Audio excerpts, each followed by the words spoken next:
bonjour à vous. Je vous en prie, installez-vous. On va garder les distances nécessaires pour un panel qu'on vous propose aujourd'hui avec Florence Bordiou-Ardouin, directrice adjointe Les Échos Le Parisien, événement. Bonjour. Bienvenue. Et Catherine Fournier, bienvenue également, InWink Marketing Manager. Alors, ce que je vous propose, ça va pas être très original, mais l'année 2020 a été mouvementée, voilà. J'ai l'impression un petit peu de me répéter, mais bon. Pouvez-vous nous faire un état des lieux, justement, de la complexité que vous avez rencontrée, vous, dans l'événementiel, en particulier le B2B, face à ces temps de Covid ? Alors, tout à fait. Je pense qu'on a vécu, surtout en événementiel, des choses assez incroyables, mais ça nous a permis aussi d'être inventifs et créatifs. Et ça, c'était quelque chose qu'on aurait mis 5 ou 10 ans à faire. On l'a programmé quasiment en quelques mois. On a profité du premier confinement pour vraiment modifier les choses, former les équipes, parce que au-delà de la complexité face à nos partenaires, on était les premiers à découvrir aussi de nouveaux formats. Et on a su faire des choses assez improbables. Alors, le groupe Les Échos Parisiens font 130 événements par an, essentiellement en présentiel. On se posait même pas la question en digital et on se disait tout à l'heure avec Catherine que finalement, c'était assez impressionnant parce qu'aujourd'hui, c'est une évidence et on ne reviendrait même plus en arrière.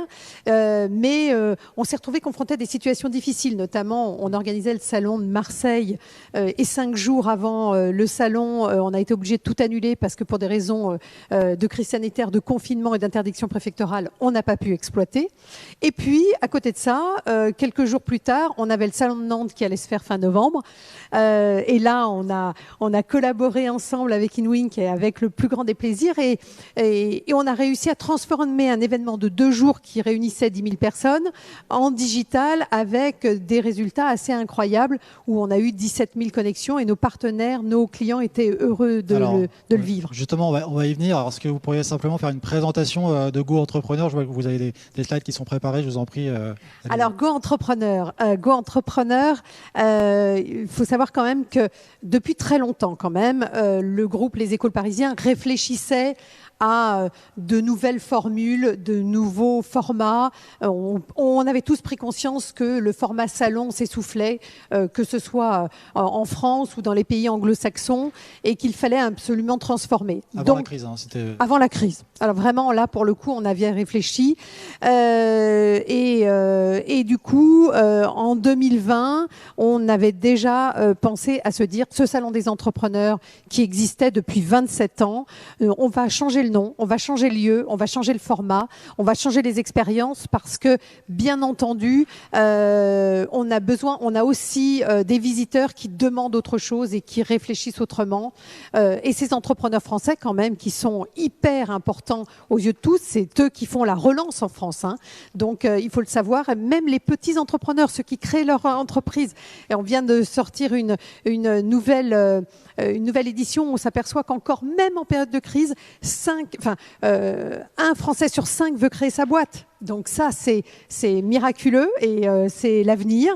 Et nous, ça nous donne de l'espoir à tous parce qu'on se dit que même en période de crise, on peut y arriver. Et donc, on a voulu changer ce salon des entrepreneurs en se disant, nous allons aller dans un lieu, une arène, Paris La Défense Arena, le 9 et 10 juin prochain. Nous allons hybrider l'événement. Nous allons créer des expériences différentes. On va devenir des acteurs de l'événement. Et ça, c'est important.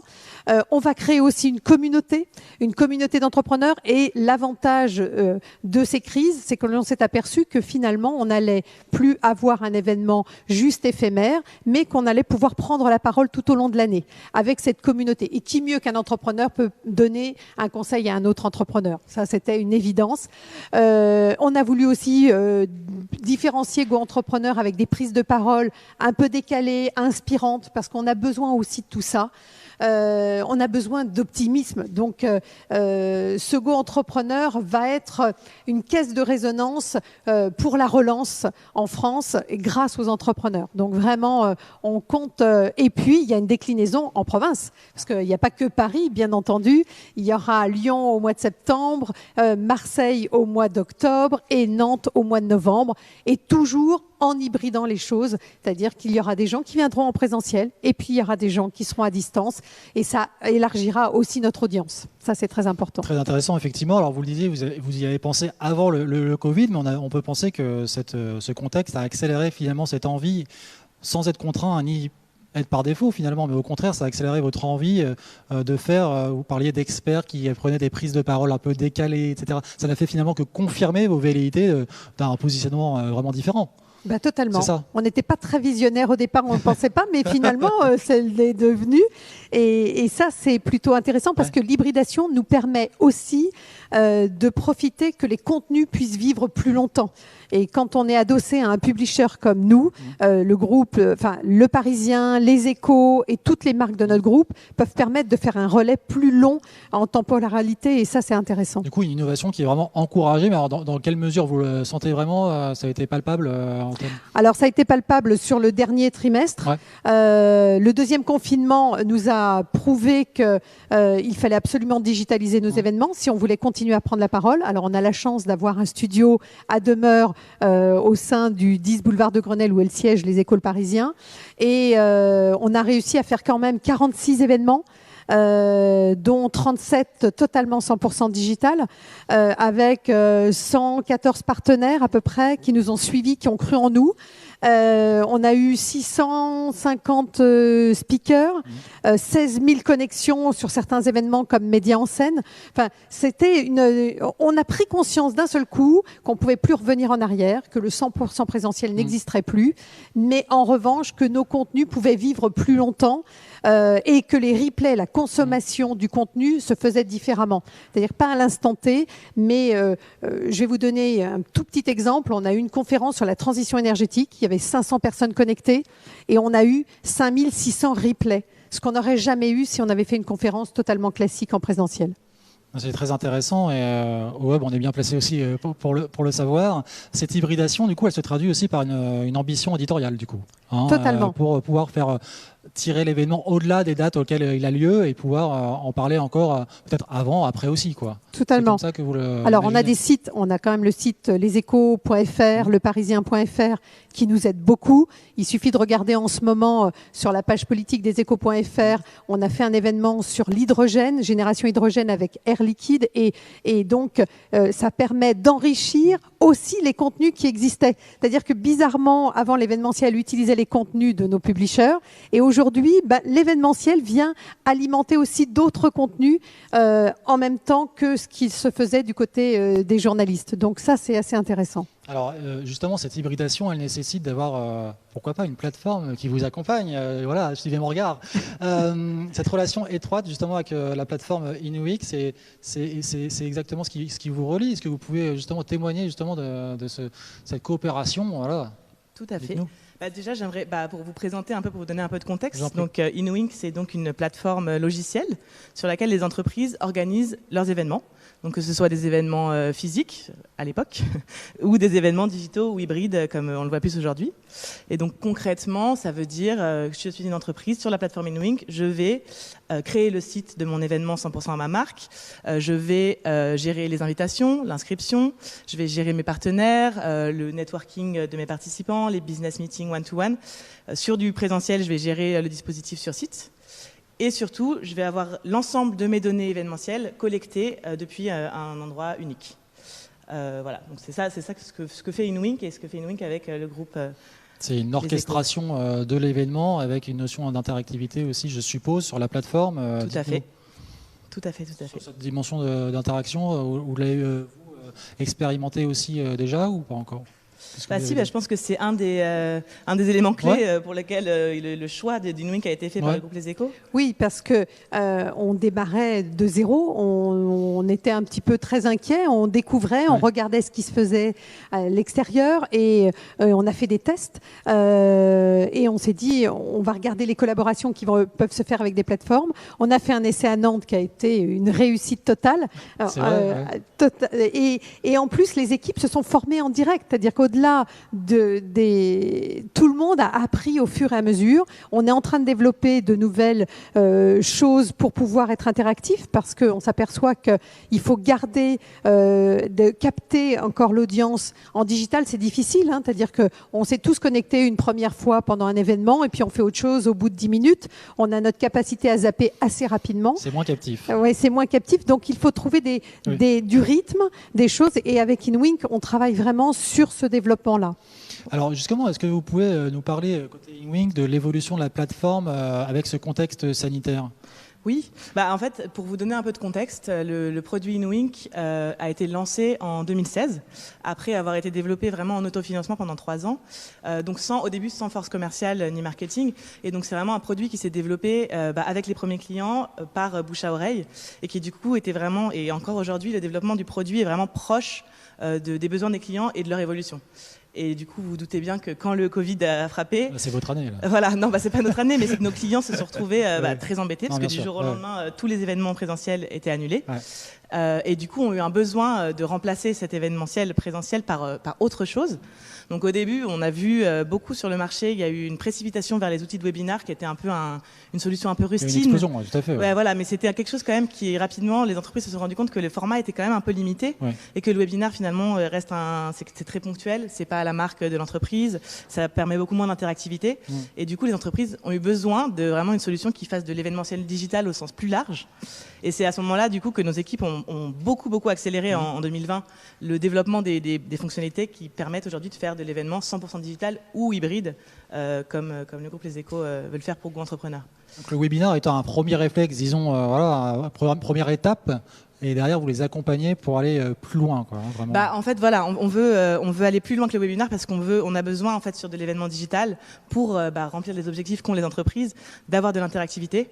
Donc ça va au-delà de pendant les sessions, on peut chatter avec l'intervenant, mais après il y a des tables de networking où on peut networker de façon plus spontanée. C'est très intéressant justement cet aspect-là, voilà, de networking en one-to-one, dans des salles aussi. Tout à fait. Expliquez-nous un peu comment vous... Du coup, il y a plein de façons d'approcher vraiment l'interactivité. On va avoir le networking, nous ce qu'on a une fonctionnalité qui s'appelle les tables de networking en ligne, où de façon spontanée, on peut rejoindre une table où il y a un des intervenants qui est là pour discuter après son intervention, un des partenaires qui tient la table pendant toute la journée pour échanger sur son offre, ou alors de façon plus spontanée, on voit que telle personne, telle entreprise est sur cette table, hop, je rejoins en audio, en chat audio ou vidéo. Justement, à l'événement à Nantes, qui a été où vous avez des bons retours, est-ce que ça a été justement des aspects de networking qui a été très vu, très apprécié aussi? Totalement, et aussi pour les partenaires, parce qu'il faut éduquer absolument tout le monde dans cette période. Donc les partenaires étaient aussi inquiets. Quand on voit plus les gens en physique, on a toujours l'impression qu'on perd un petit peu de son pouvoir. Et là, on s'aperçoit que ces tables de networking, ces rencontres, avec quelqu'un qui anime, avec l'expert du partenaire et les différentes personnes, on crée des choses encore nouvelles. Ce que l'on faisait peut-être pas, et puis en plus, ça désinhibe totalement. C'est-à-dire d'être derrière un écran, de se parler ou de se chatter, c'est pas toujours aussi... C'est presque plus simple que lorsqu'on est face à face, on peut être un peu plus timide, alors que là, on s'autorise des choses. Non, ça a bien fonctionné. Sans être anonyme pour autant, comme on peut être sur les réseaux sociaux, mais effectivement, on a moins le stress de la carte de visite ou de choses qui peuvent effectivement être des freins finalement dans un événement en dur. Donc ça, c'est un aspect qui est très intéressant. Et puis l'aspect one-to-one aussi que vous développez en termes de networking. Tout à fait. Du coup, on a beaucoup d'entreprises dans nos clients qui ont besoin d'organiser des business meetings one-to-one. Et par exemple, dans le cas de Go Entrepreneur, ce qui est la force de la chose, c'est de pouvoir faire des business meetings à la fois en présentiel ou en digital, sur un format hybride. Donc il faut pouvoir s'appuyer sur une prise de rendez-vous one-to-one qui puisse avoir lieu aussi bien en ligne qu'en offline, par exemple. Et la valeur perçue, elle est quasiment la même finalement qu'un rendez-vous. Tout à fait. Sur ce type de business meeting, en plus, où vraiment il y a la valeur perçue... En tout cas, on essaye de reproduire au maximum voire d'augmenter l'interactivité pour compenser le manque parfois d'humain et de présence d'être là, quoi. Justement, alors, dans le cadre de Go Entrepreneur, quelles seraient les interactions que vous seriez à même de développer, notamment à l'horizon du 9 et du 10 juin prochain? Est-ce que vous avez pas des exclus, mais voilà, nous dire un peu quelle approche vous allez avoir. Tout. Alors, on va garder quelques surprises. Oui, parce bien entendu. Je pense que vous pouvez teaser un petit peu. Ouais. On peut teaser, mais je pense qu'il y a un vrai travail de workshop notamment. On pense au networking, c'est mais essentiel. Tout à fait. le workshop, c'est vraiment d'être en aléatoire et de se dire on se retrouve dans une pièce et on travaille sur un thème, et c'est là où on doit vraiment bien cibler le thème, et on en ressort au bout de 10 minutes et on doit partager avec les autres. Et je pense qu'on a ce genre de choses à faire. On a effectivement des rencontres aléatoires, ce qu'on n'ose jamais. On se dit, on ne va pas interpeller cette personne-là, et là, on se retrouve dans la même pièce et on peut partager. On va continuer, bien évidemment, à ce que les partenaires puissent faire des rendez-vous bien précis avec les visiteurs, parce que c'est important. Et ce qui est intéressant, c'est qu'on agrandit l'auditoire, parce que quand on est à Paris, on rencontrait que les Parisiens quand on était en présentiel. Là, on s'est aperçu, notamment à Nantes, que 40% des personnes qui s'étaient connectées n'étaient pas de Nantes. Et on parle bien évidemment des régions et des territoires, mais on peut voir ça aussi au niveau international. Et ça permet aussi de rencontrer des speakers qui ne pourraient pas se déplacer ou qui mettraient 2 jours. Aujourd'hui, on va voyager peut-être un petit peu moins, donc on peut se connecter en une demi-heure avec un grand speaker et de le faire sous des formats masterclass très prisés, et les 20 premiers qui s'inscrivent pourront y participer. Ce qui donne aussi le côté un peu exclusif qu'on ne s'autorisait pas préalablement. Donc s'il y a des petites choses comme ça et on continue à le développer. J'ai un début d'exclus. Voilà. Donc l'aspect effectivement masterclass, workshop, ce sont effectivement des propositions que vous faites, vous, chez New Wink, où vous êtes, vous avez expertisé la chose par ailleurs, et vous avez vu que c'était perçu de manière très positive. Ah oui, de toute façon, tous nos clients sont en demande, je vous disais, de multiplier les moments d'interactivité en ligne. Justement, est-ce qu'il ne faut pas les canaliser finalement? Et parfois, je ne sais pas, est-ce que vous avez... En fait, ça dépend. Après, nous, ça dépend. On peut avoir toutes formes de formats d'événements aussi, donc selon les objectifs de l'événement et le format qu'on va emprunter. Et sur 2 jours, par exemple, là, on peut effectivement avoir une offre qui soit assez large finalement. C'est ça, hein. D'accord, très bien. Alors, qu'est-ce que vous allez justement construire ensemble pour accompagner, on pense à la relance, quoi. On pense à la relance, à l'après, on a envie de voir ce que ça va donner finalement quand les choses vont revenir à la normale, si tant est qu'elles reviennent à la normale dès cette année, espérons-le, d'un certain point de vue. Qu'est-ce que vous imaginez ensemble comme type de collaboration que vous pourriez imaginer dans ce cadre-là? Je pense qu'on va plus se quitter, ça c'est sûr. C'est un bon début. Oui, c'est un bon début. C'est-à-dire qu'on ne reviendra jamais comme avant. Oui, ça vous le pensez, ce qui est sûr, c'est le reverse event, c'est-à-dire que on a vécu ça. Alors moi j'en parle peut-être plus simplement parce qu'on vient de la presse, mais c'est exactement ce qui a été perçu au moment du digital et du print. C'est-à-dire qu'on pensait que quand le digital allait arriver, il n'y aurait plus de papier, que c'était terminé. Et on s'est aperçu que l'un ne pouvait pas vivre sans l'autre. Et sur l'événementiel, on va s'apercevoir de la même chose, et on le ressent déjà, c'est qu'il n'y aura pas que du 100% présentiel ou du 100% digital, parce qu'on a tous besoin de rencontres, mais on va pouvoir mixer les deux. Et l'avantage de ces formats hybrides et des plateformes, c'est on va pouvoir vraiment utiliser ça tout au long de l'année. Ça sera finalement, on inverse les choses, l'événement et l'aboutissement de nos rencontres digitales tout au long de l'année. Et ça, c'est hyper intéressant. Et on va continuer à développer. La communauté de Go Entrepreneurs qui aujourd'hui est sur un réseau social peut effectivement continuer à perdurer avec InWink, parce qu'on créera des choses. On va continuer à créer. Et ça, c'est la bonne nouvelle. C'est-à-dire, on parle que de mauvaises nouvelles en ce moment. Donc, la bonne nouvelle, c'est de se dire qu'on est en train d'apprendre tous les jours et qu'on évolue 3, 4 fois, 5 fois plus vite que ce qui était prévu pour des bonnes choses et pour la société en règle générale, pour l'ensemble. Et ça, c'est bien. Et du côté de la presse, en plus, l'analogie est très intéressante. C'est un peu le web to print qu'on peut voir. Exactement. C'est ça, c'est un équilibre vraiment entre la valeur qu'on donne au papier, peut-être plus rare, qui analogie avec l'événementiel finalement physique, et le numérique qui va plus être de la consommation, pas du snacking, hein, mais voilà, plus on vient chez vous. C'est ça, c'est comme ça que vous le ressentez. Exactement. Donc on a déjà un bon exemple. Moi, je te rejoins tout à fait sur cette vision-là, et c'est la vision qu'on partage chez InWink et avec la plupart des clients et du marché. En fait, cette crise nous a poussé à accélérer cette transition vers le digital, mais aujourd'hui on se rend compte que le digital dans l'événementiel, ça va permettre d'avoir vraiment une conversation permanente avec les audiences. Et ok, il y aura l'effet snacking, mais il y aura aussi cette idée de garder le contact toujours avec ces communautés et avoir l'événementiel présentiel comme des rendez-vous ponctuels, un peu point d'orgue dans la stratégie, mais qui s'imbriquent forcément avec un événementiel permanent en digital, quoi. Finalement, un fil rouge, une prise de parole assez longue, avec des prises de parole en réel, j'allais dire, entre guillemets, mais bien sûr, avec ces événements, c'est ça. En fait, vous avez du coup une vision plus large et qui va au-delà des 2 jours, par exemple, de Go Entrepreneur. On peut imaginer Go Entrepreneur au-delà des 9 et 10 juin, c'est-à-dire que ça a déjà commencé. Après. C'est déjà le cas. C'est déjà le cas. On a ouvert la communauté depuis le 7 janvier, donc tout le monde peut s'inscrire à cette communauté pour participer et commencer déjà à animer la communauté jusqu'au 9 et 10 juin. C'est parfait. Voilà. Bah, écoutez, je vous remercie. Peut-être que vous avez un mot à rajouter. Il nous reste 15 secondes.